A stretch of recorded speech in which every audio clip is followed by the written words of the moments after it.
Ju njohim me edicionin informativ të lajmeve. Kjo është Radio 7.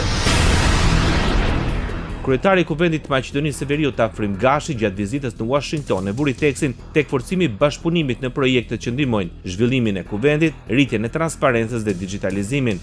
Në takimin me drejtuesit e Institutit Kombëtar Demokratik dhe Institutit Ndërkombëtar Republikan, Gashi vlerësoi rolin e tyre në promovimin e demokracisë dhe theksoi rëndësinë e vazhdimit të partneritetit për të përmirësuar funksionimin e institucioneve dhe përfaqësimin e qytetarëve. Ky partneritet ka rol të rëndësishëm në zhvillimin institucional dhe bashkëpunimin ndërkombëtar të Afrim Gashi.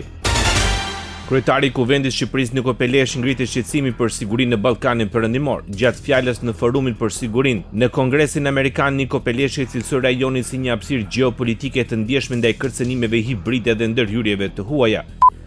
The Western Balkans remains geopolitically sensitive, exposed to external attempts to undermine stability, weaken democratic institutions, and erode confidence in the Euro-Atlantic path. Ballkani Perëndimor mbetet i ndjeshëm në aspektin gjeopolitik i ekspozuar ndaj përpjekjeve të huaja për të minuar stabilitetin, për të dobësuar institucionet demokratike dhe për të shkatruar besimin tek rruga euro-atlantike, tha ndër të tjera Peleshi.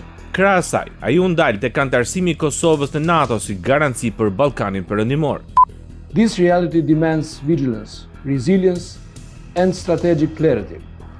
Mutual recognition of Kosovo and its NATO membership, along with Euro-Atlantic integration of other Western Balkan countries, is crucial for building peace and stability in Western Balkans. Ky realitet kërkon vigjilencë, qëndrueshmëri dhe qartësi strategjike. Integrimet euro-atlantike dhe anëtarësimi i Kosovës në NATO janë të domosdoshme për sigurinë dhe stabilitetin në rajon, u shpreh ndër të tjera Peleshi. Kryeparlamentari kujtoi vendimin e samitit të NATO-s në Hag për rritjen e investimeve në mbrojtje, duke theksuar se dhe Shqipëria po ndërmerr një hap të tillë.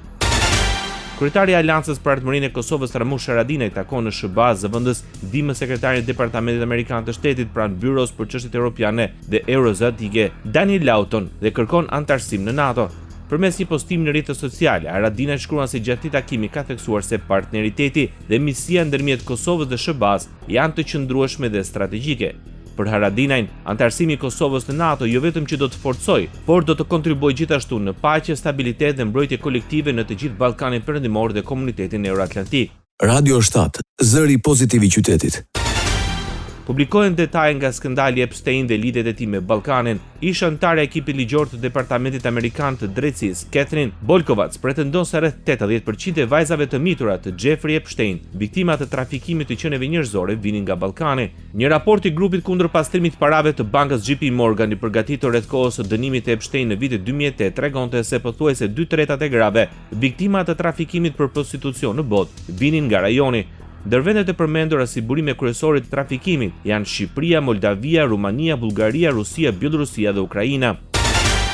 Rusia vazhdon të bombardojë Ukrainën. Presidenti Volodymyr Zelenski deklaroi se mbi 1100 banesa në Kiev janë pa energji elektrike pas sulmeve ruse. Zelenski theksoi se situata është e vështirë edhe në rajone të tjera të Ukrainës qendrore, veçanërisht në Dnipro dhe në Kerkasi. Deri më sot, situata më e vështirë është në Kiev, në Kharkiv dhe në rajon dhe në Sumy dhe Poltova, dhe gjithashtu është e vështirë në rajone të tjera të Ukrainës qendrore, u shpreh ndër të tjera presidenti i Ukrainës Volodymyr Zelenski.